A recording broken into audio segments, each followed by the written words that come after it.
Good morning, everyone. Oh, so we will be doing this sum in front of your screen. Roshni and Reshma working in partnership. So there are two partners, Roshni and Reshma, working in partnership. They both registered a joint stock company under the name of happy limited. मतलब ये दोनों partners थे, इन दोनों ने अपने business को company में registered किया, पार्टनरशिप को कन्वर्ट किया कंपनी में. So both of them what they did, they converted their partnership into a joint stock company and they named their company as Happy Limited. So on May 31st to 31st May 31st 2016 to take over their existing business. तो वो लोग ने देखो कब register their when did they register their company. ये लोग ने इनके कंपनी को रजिस्टर किया on May 31st 2016. So this date is important. इस दिन कंपनी फॉर्म हुआ, जॉइंट स्टॉक कंपनी फॉर्म हुआ, रजिस्टर हुआ. Register means incorporation. So incorporation का डेट दिया है 31st May 2016. When did the joint stock company got registered? It got registered on May. It got registered on May 31st 2016. May 31st 2016. The summarized profit and loss account are given by Happy Limited for year ending 31st March 2017. सो इनका year ending क्या है? 31st March 2017. Year ending क्या है? 31st March 2017. तो year ending अगर 31st March 2017 है तो year beginning क्या होगा? अगर ईयर एंड मार्च में होता है तो ईयर स्टार्ट कभी होना चाहिए. इसको भी मार्क कर लेते. ईयर एंडिंग दिया है बट ईयर बिगनिंग नहीं दिया, क्वेश्चन में नहीं दिया है, but we can easily understand. अगर ईयर एंड 31st March को होता है तो ईयर स्टार्ट 1st April को होगा. If year end is 31st March, what will be the year beginning? It is 1st April. It is 1st April. Okay, so यहाँ पे और क्या दिया है? Yes exactly 1st April 2016. Very good. 1st April 2016 is the year beginning. Year end 31st March 2017 को हुआ है. Year and क्या है? 31st March 2017. तो साल कब शुरू हुआ होगा? ईयर बिगनिंग क्या होगा? 1st April 2016. So here P&L account is given. Salary है, इंटरेस्ट ऑन डिबेंचर है, ये तो पोस्ट पीरियड है. Debenture can be issued only by the company, so उसका interest also will go in the post period. Salary nothing, कुछ भी नहीं दिया तो टाइम रेशियो में करेंगे. Sales commission, the name itself says it is related to sales ratio. Bad debts भी sales के साथ रिलेटेड रहता है तो बैड डेट्स भी सेल्स रेशो में आएगा. डिप्रीसिएशन टाइम रेशो में आएगा, फिक्स्ड होता है. रेंट भी फिक्स्ड होता है, टाइम रेशो. ऑडिट फीस भी अगर कुछ भी नहीं दिया रहेगा तो टाइम रेशो, नहीं तो जैसे दिया है वैसे करेंगे. If any adjustment is there. Net profit हमारा आंसर क्रॉस चेक करेंगे. ग्रॉस प्रॉफिट कुछ नहीं दिया है तो sales ratio. So prepare a statement showing allocation of expenses and calculation of pre-incorporation and post-incorporation profits after considering the following information. After considering the following information. तो यहाँ पे बोला है GP ratio was constant through out the year. GP ratio को हम वैसे भी constant रहे, हम इसको सेल्स रेशियो में डिवाइड करते हैं। डिप्रीसिएशन इंक्लूड्स, डिप्रीसिएशन के बारे में क्या बोला है? Depreciation includes 1250 for assets acquired in the post period. The depreciation में 19250 में 1250 वो assets का depreciation है that we acquired in the post period. So post period में जो assets को acquire किया उसका depreciation also will come in the post period, but remaining 18,000, that is 19,250, 19,250 is the total depreciation. उसमें से माइनस करेंगे 1250 तो बचता है 18,000। वो 18,000 को हम टाइम रेशो में डिवाइड करेंगे बिकॉज बाकी बचा हुआ डेप्रीसिएशन फुल ईयर का रहेगा। बाकी बचा हुआ depreciation will be for the whole year. इसके बाद दे से दैट रेंट है, रेंट को नथिंग टोल टाइम रेशो, ये तो हमने ऑलरेडी डिस्कस किया। जो बैड डेट्स है, bad debts next adjustment, third adjustment, bad debts recovered amounting to ₹14,000, bad debts recovered amounting to ₹14,000 for sale made in 2013-14 has been deducted from bad debts mentioned above। मतलब ऊपर जो bad debts है ना 49,000, उसमें से 14,000 minus किया है। 14,000 क्या था? ये bad debts recovered. What do you mean by bad debts recovered? मतलब हमने, और वो कौन सा पीरियड का बैड डेट्स रिकवर्ड है? 2013-14, मतलब in the year this is 16, this is 2016-17। But ये कब का बैड डेट्स है? प्रीवियस ईयर्स का। 2013-14 के ईयर में व्हाट हैपेंड? 2013-14 के ईयर में क्या हुआ? हमारा 14,000 का, हमारा क्या हुआ? 14,000 का बैड डेट्स हुआ था। हमने सोचा बैड डेट्स है मतलब वापस नहीं मिलेगा, बट 2016-17 में ये 14,000 जो नहीं मिलने वाला था वो पैसा मिल गया। बैड डेट्स रिकवर्ड मतलब what? We assumed that this money is irrecoverable. This is bad debts. Bad debts मतलब क्या? डेट्स इररिकवरेबल मीन्स हम किसी को पैसा देते हैं और वो पैसा अब हमें डिक्लेयर हो गया कि वापस नहीं मिलेगा। बैड डेट्स मतलब क्या? डेट्स इररिकवरेबल मतलब हमने किसी को उधार दिया and now it is clear that वो पैसा हमें वापस नहीं मिलने वाला है, दैट इज बैड डेट्स।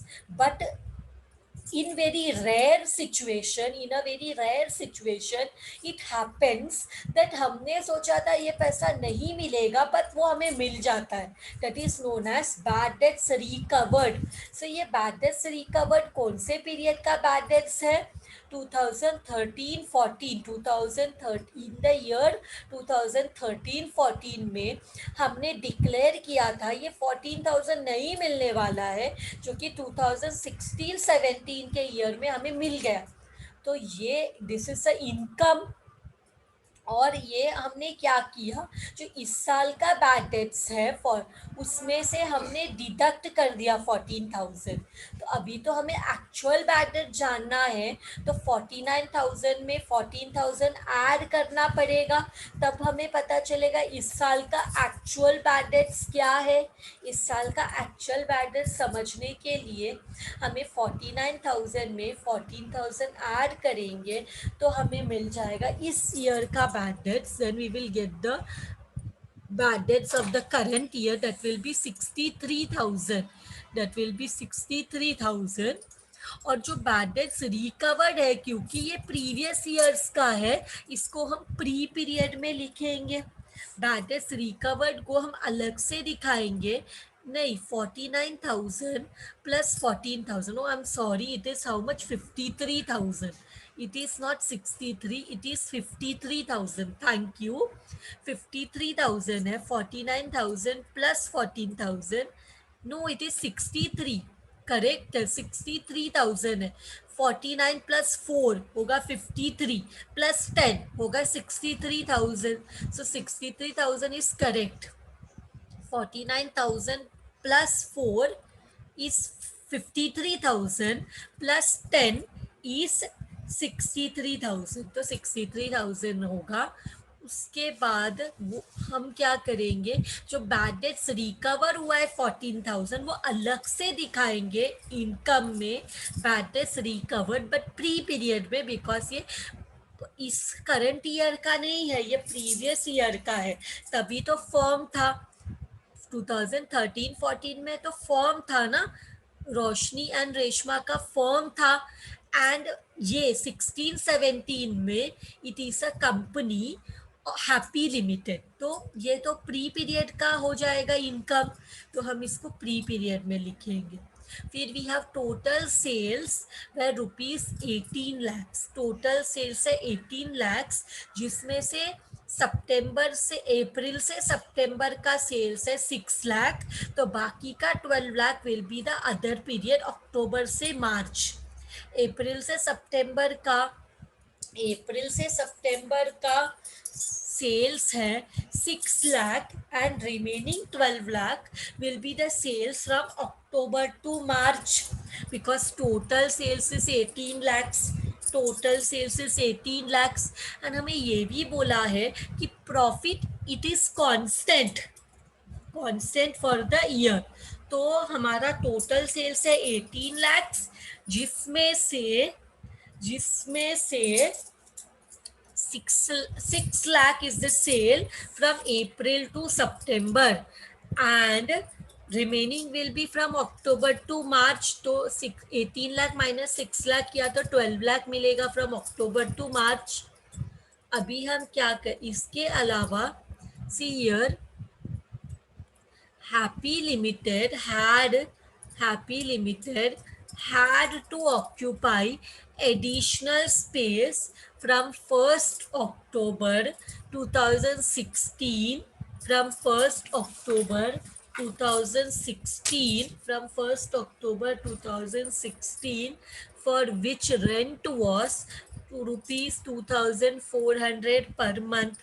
मतलब 1 अक्टूबर से ये लोगों ने क्या किया, एक एक्स्ट्रा जगह ले लिया, दे टुक एक्स्ट्रा स्पेस एंड उसका रेंट है 2,400। मतलब जो ऑलरेडी जो जगह पे बिजनेस चल रहा था वो तो था ही, इसके अलावा एक और जगह लिया, 2,400 का रेंट अक्टूबर से पे करना स्टार्ट किया।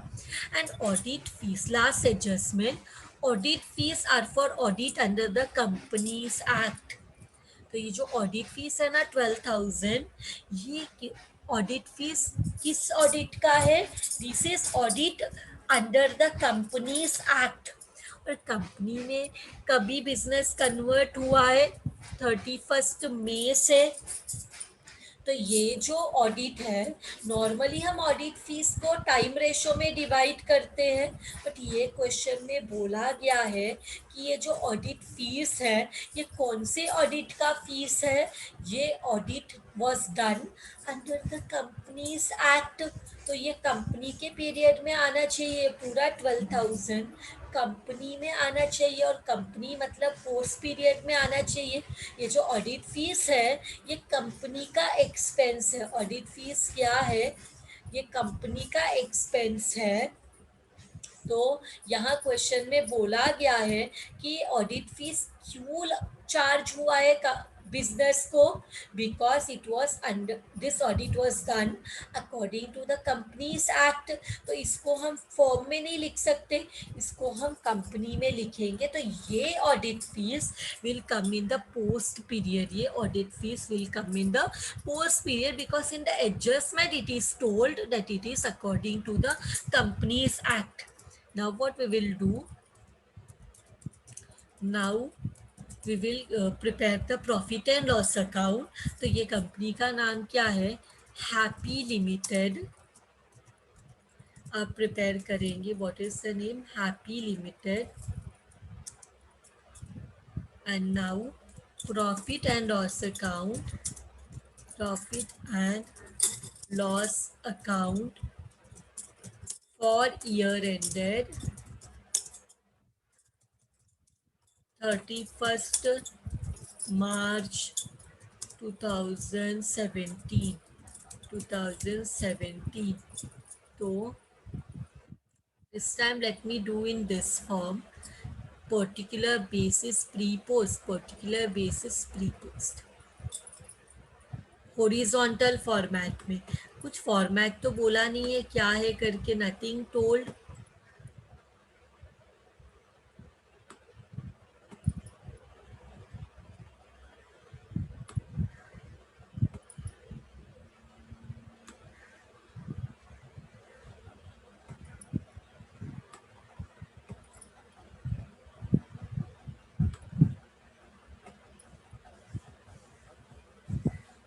इसको थोड़ा एडजस्ट करते हैं। So what will come here, particulars basis pre period post period. तो यहाँ पे भी सेम रिपीट होगा, particulars basis pre and post. So यहाँ पे सबसे पहले क्या है, टू सैलरीज। ये कुछ भी करने के लिए हमें तो वर्किंग नोट में जाना पड़ेगा। We'll have to go to the working note. Working note में सबसे पहले आता है टाइम रेशो। टाइम रेशो में हमें क्या चाहिए, ईयर बिगनिंग चाहिए। वो हमने ऑलरेडी देख लिया, यहाँ पे दिया नहीं है, बट अगर ईयर एंड मार्च रहेगा तो ईयर बिगनिंग तो अप्रैल होना चाहिए। फिर हमें चाहिए इनकॉर्पोरेशन डेट, इनकॉर्पोरेशन डेट, और हमें चाहिए year end date. Year beginning भी डेट्स बोल सकते हैं, या तो हम इसको जैसे हर क्वेश्चन में लिखा है ओपनिंग डेट भी बोल सकते, अकॉर्डिंग टू यू। तुमको ऐसे लिखना है वैसे लिखो। तो यहाँ पे क्या डेट रहेगा, 1 अप्रैल 2016। और ये रहेगा, क्वेश्चन में दिया है ना 31 मार्च। ध्यान में रखना पड़ेगा, 1 मई नहीं है, 31 मई है एंड 31 मार्च। तो यहाँ पे लिखेंगे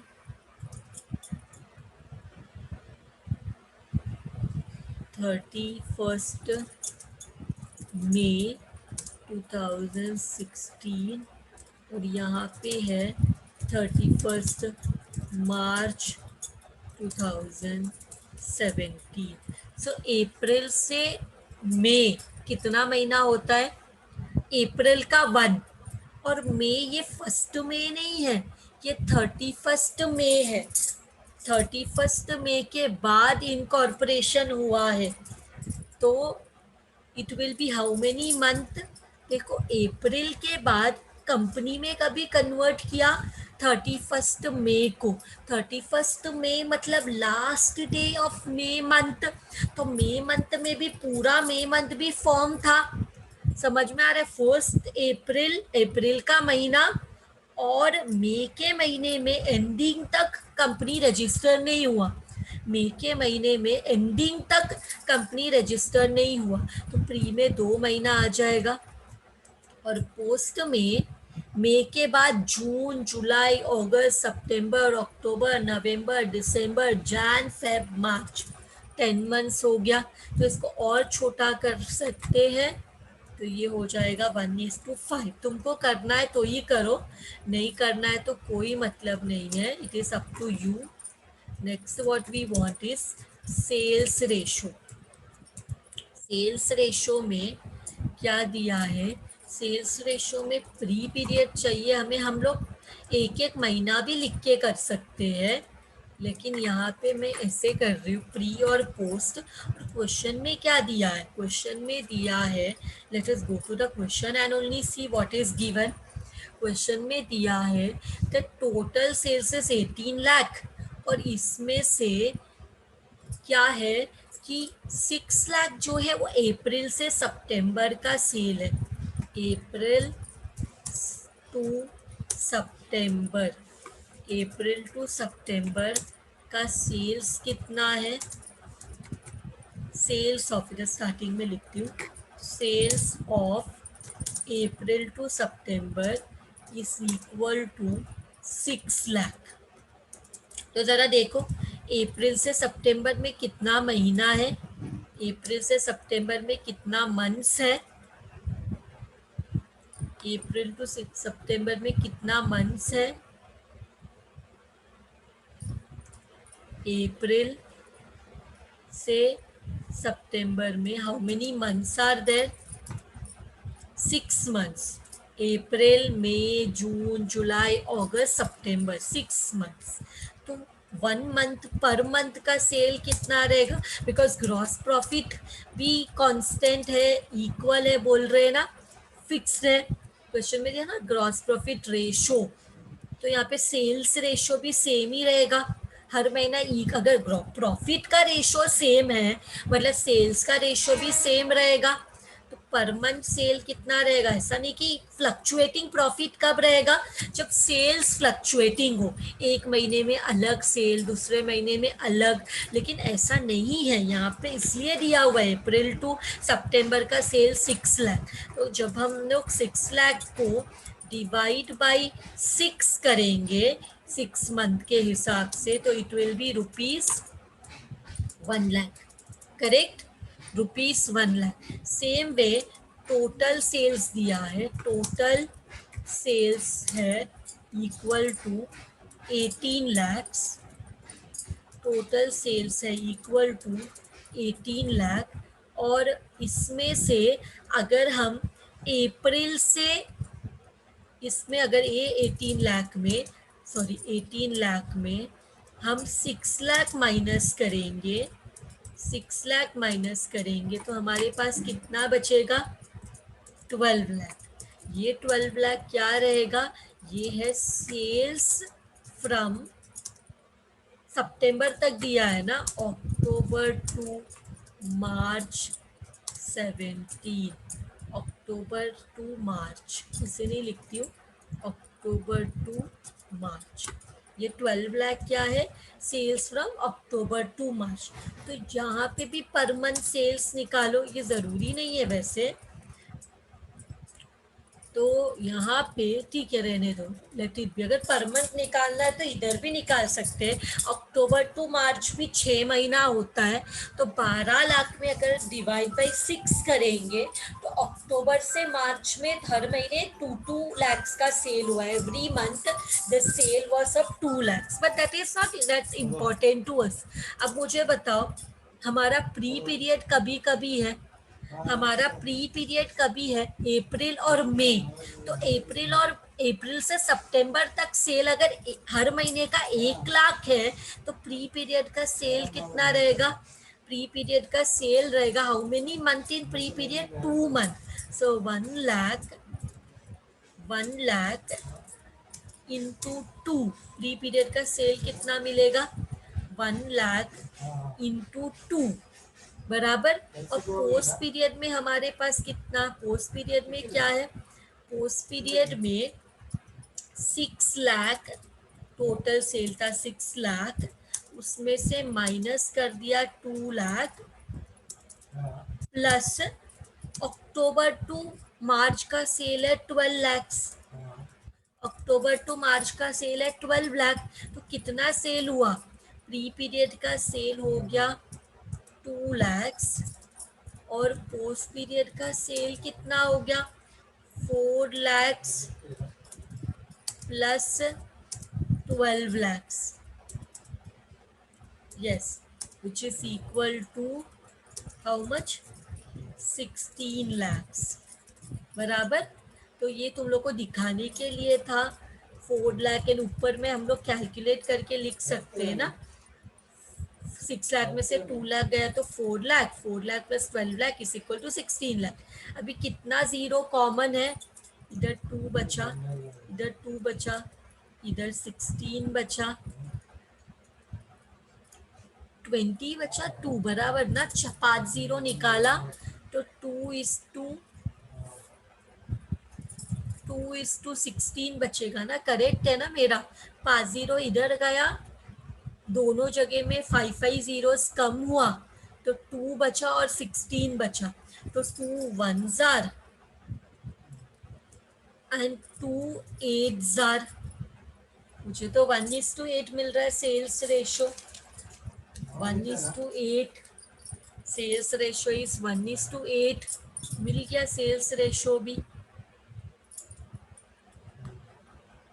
मैंने इसको हाईलाइट कर दिया सेल्स रेशो, फिर इधर ये टाइम रेशो को भी हाईलाइट कर दिया, टाइम रेशो 1:5। तो अगर तुमको छोटा नहीं करना है तो तुम इस, अगर कंफ्यूजन होता है तो छोटा मत करो, रॉन्ग मत करो, कीप इट एज 2:16 ओनली, 2/18, 16/18, छोटा मत करो। अगर तुमको कंफ्यूजन होता है तो ये नंबर को ऐसे ही छोड़ो, वैसे भी हमें कैलसी यूज करना है, छोटा करने का ज़रूरत ही नहीं है फिर। तो यहाँ पे पहला इंफॉर्मेशन है सैलरी का 1,44,000, तो सैलरी के ऊपर कोई एडजस्टमेंट है नहीं है, तो सैलरी तो फिक्स्ड होता है। तो टाइम रेशो में करो, 1:, टाइम रेशो क्या है 1:5, सो 1:5 में 1,44,000 को डिवाइड करो, 1,44,000 को 1:5 रेशो में डिवाइड करो, कितना आ रहा है, हमें आएगा 124,000 एंड 1,20,000, 24,000 एंड 1,20,000। सैलरी के बाद हमारे पास है तो interest on debenture, interest on debenture company में होता है डिबेंचर, तो ये directly it will come in the post period 36,000। इसके बाद हमारे पास क्या है, तो salesman's commission, sales commission, sales commission मतलब this is name itself says it is the sales ratio, so sales ratio में डिवाइड करो, सेल्स रेशो में डिवाइड करो, सेल्स रेशो है 1:8, तो 18,000 को 1:8 रेशो में डिवाइड करो, how much you are getting 2,000 and 16,000, correct ना, 18,000 into 18,000 into 1 divide by 9, 18,000 into 1 divide by 9 and 18,000 into 8 divide by 9। ये कैसे 9 मिला, 1:8 है ना, 1 + 8 is 9, तो 1/9, 8/9, चेक करो सेम आंसर मिल रहा है। इसके बाद we come to bad debts, to bad debts. Bad debts के लिए क्वेश्चन में बैड डेट्स 49,000 दिया है, but in the question they say कि इसमें ना 14,000 का बैड डेट्स रिकवर्ड माइनस किया है, तो हमें यहाँ पे क्या करना पड़ेगा, 49,000 प्लस 14,000 जो अर्लियर माइनस किया है उसको ऐड करके फिर डिवाइड करना पड़ेगा, तो 49,000 प्लस 14,000 इज 63,000। अभी सेल्स रेशो में डिवाइड करो कि बैटर्स हमेशा सेल्स से रिलेटेड होता है, 1/9 एंड 8/9 में 63,000 को डिवाइड करो, कितना होएगा 7,000 एंड 56,000, 7,000 एंड 56,000। एक और चीज हम भूलने से पहले यहाँ पे लिख देते, by bad debts recovered, minus करके नहीं लिखना है, अलग से लिखना है। ये क्या किया था, बैड डेट्स में माइनस कर दिया था, बैड डेट्स में क्या कर लिया था, माइनस कर लिया था, तो हम वो नहीं करेंगे। कितना है bad debts recovered pre period में 14,000। अब हमने क्या किया, बैड डेट्स पूरा बताया 63,000, और जो हमें वापस मिला है बैड डेट्स 2013-14 का बैड डेट जो वापस मिला वो प्री पीरियड में दिखा दिया, अलग से दोनों दिखा दिया। फिर हमारे पास है डेप्रीसिएशन, तो डेप्रीसिएशन दिखाएंगे टू डेप्रीसिएशन, ये डेप्रीसिएशन में भी देयर इज एडजस्टमेंट, क्या एडजस्टमेंट है, बोलते हैं that 1250 are the depreciation for assets acquired in the post period, तो मैं लिखती हूँ assets acquired in post period उसका डेप्रीसिएशन, तो उसका डेप्रीसिएशन तो पोस्ट पीरियड में ही आएगा। जो असेट को हमने पोस्ट पीरियड में खरीदा उसका डेप्रीसिएशन तो पोस्ट पीरियड में ही आएगा 1250। फिर हमारे पास है रिमेनिंग असेट्स डेप्रीसिएशन। तो रिमेनिंग असेट्स डेप्रीसिएशन कितना रहेगा? टोटल डेप्रीसिएशन है, एक मिनट, 19250 ना, 19250 इज द डेप्रीसिएशन। सो यहाँ पे लिखेंगे 19250 माइनस 1250। तो बचा हुआ जो डेप्रीसिएशन है वो कौन से रेशो में जाएगा? बचा हुआ will go in the time ratio. तो यहाँ पे टाइम रेशो में डिवाइड करो 18,000 को, तो कितना मिलेगा? 18,000 and divided in the time ratio हमें मिलेगा 3,000 एंड 15,000। 18,000 को डिवाइड करो, you will get 3,000 and 15,000, 3,000 and 15,000. So this is also done. Now what is there? Rent है, रेंट इज देयर। रेंट के लिए भी फिर एडजस्टमेंट में वर्किंग नोट में जाना पड़ेगा। टू रेंट, रेंट का अमाउंट कितना ज़रा देख लेते। Rent is 38,400। सो रेंट यहाँ पे लिख लेते हैं। थर्ड वन रेंट, तो रेंट है 38,400। अब रेंट के बारे में क्या इंफॉर्मेशन है? Let us read that information. So rent के बारे में इंफॉर्मेशन है that Happy Limited had to occupy additional space from 1st October 2016 for which rent was 2,400 per month. So हम क्या करेंगे? रेंट, एडिशनल रेंट पहले निकाल लेते। रेंट फॉर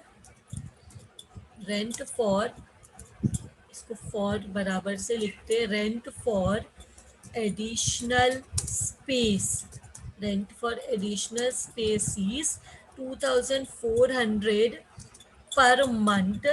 कब से? पर मंथ इनटू कितना महीना? द ब्रैकेट में लिखो, और 1 अक्टूबर से मार्च तक, मार्च 2017 तक कितना मंथ्स होता है ये?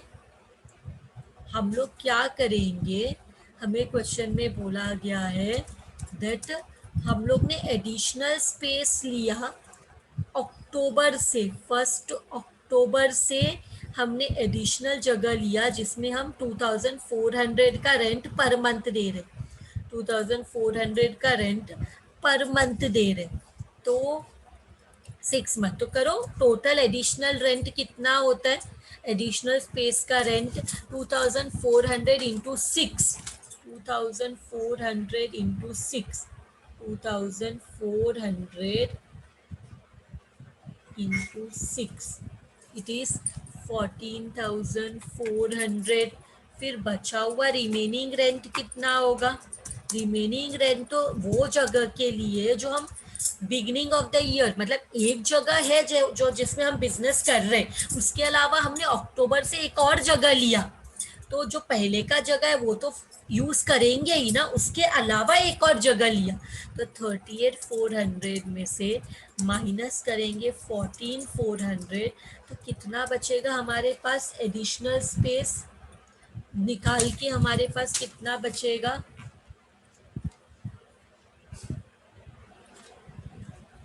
कितना बचेगा जरा देखो, टेल मी ऑल्सो।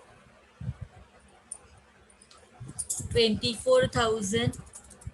तो ये 24,000 जो बचा हुआ रेंट है, रेंट तो फिक्स एक्सपेंस होता है, तो प्री पीरियड में टाइम रेशो में डिवाइड करो। 24,000 इंटू 1 डिवाइड बाई 6 कितना होता है? 24,000 इंटू 1 डिवाइड बाई 6, 24,000 आ रहे हैं। फिर पोस्ट पीरियड में 24,000 into 5/6 which is equal to 20,000। लेकिन हम यहाँ पे ना एक और चीज़ ऐड करेंगे। पोस्ट पीरियड अक्टूबर से मार्च कौन सा पीरियड है? अक्टूबर से मार्च पोस्ट पीरियड है। जो नया जगह हमने लिया है वो पोस्ट पीरियड में लिया है, वो पोस्ट पीरियड में नया जगह लिया है, तो वो रेंट भी पोस्ट पीरियड में आएगा। तो 14,400 भी पोस्ट पीरियड में ही आएगा। 14,400 also will come in the post period, then this will become 34,400। कैसे? जो हमने एडिशनल जगह लिया वो अक्टूबर में लिया और अक्टूबर में पोस्ट पीरियड है, तो ये 14,400 भी पोस्ट पीरियड में आएगा। और जो बाकी पूरे साल का जो दूसरा जगह जो फुल ईयर यूज किया उसका रेंट भी आएगा। तो हमें मिल गया ना रेंट कितना आएगा। तो रेंट का अमाउंट इधर वर्किंग नोट में वर्किंग नोट नंबर 3 किया, वर्किंग नोट नंबर 3, और यहाँ लिखेंगे 4,000 और 34,400। ये हमें मिल गया रेंट। अभी नेक्स्ट क्या बाकी है? Audit fees. ऑडिट फीस के लिए इंफॉर्मेशन है, कंपनीज एक्ट के हिसाब से डालो। तो कंपनीज एक्ट मतलब कंपनी, तो यहाँ पे लिखेंगे टू ऑडिट फीस। ये जो ऑडिट फीस है ये कंपनी के लिए कंपलसरी होता है ऑडिट करना। तो हम ये जो क्वेश्चन में बोला है कि ऑडिट फीस कंपनीज एक्ट के हिसाब से जो ऑडिट किया उसका एक्सपेंस है, तो पूरा 12,000 will come here. Now what we will do, gross profit को तो डिवाइड ही नहीं किया by gross profit, by gross profit. Gross profit is always sales ratio when nothing told, so sales ratio में जाएगा। ज़रा अमाउंट देखते हैं ग्रॉस प्रॉफिट का कितना है। तो देखते हैं अमाउंट कितना है ग्रॉस प्रॉफिट का, 4,50,000। ज़रा डिवाइड करो 4,50,000 को सेल्स रेशो में 1:5 रेशो में, सेल्स रेशो इज 1:5, वो रेशो में डिवाइड करो 4,50,000 को, you get 50,000 and 4 lakhs, 50,000 and 4 lakhs done. So अभी क्या करना है, निकालना है हमें कि इट इज अ प्रॉफिट और कौन सा पीरियड। पहले प्री पीरियड का निकालो। प्री पीरियड में क्या आ रहा है? प्री पीरियड में इधर आ रहा है 64,000, इधर आ रहा है 64,000 और इधर भी 64,000। माइनस करो कितना दिखा रहे, 2 कैपिटल। प्री पीरियड के प्रॉफिट को बोलते हैं कैपिटल रिजर्व। प्री पीरियड के प्रॉफिट को बोलते हैं कैपिटल रिजर्व। प्री पीरियड का प्रॉफिट इज कैपिटल रिजर्व। कितना कैपिटल रिजर्व आ रहा है देखो, कैपिटल रिजर्व आ रहा है 24,000। मतलब ये सबको ऐड करेंगे 24 + 2 + 7 + 3 + 4, तो हमें मिलेगा 40,000। 64,000 में से 40,000 माइनस किया तो प्रॉफिट आया 24,000। हमें प्रॉफिट आया 24,000। कैसे? 64,000 minus 40,000। Same way post period का भी देखो।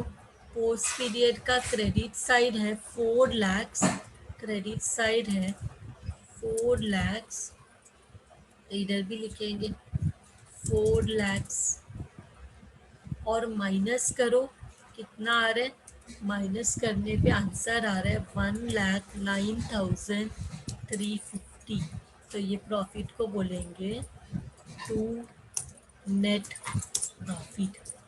तो यहाँ पे net profit it is Net profit 1,20,000, 36,000, 16,000, 56,000, 1,250 plus 15,000 plus 34,400 plus 12,000 minus किया 4 लाख से, तो आंसर मिला 1,09,350। ये कैसे मिला?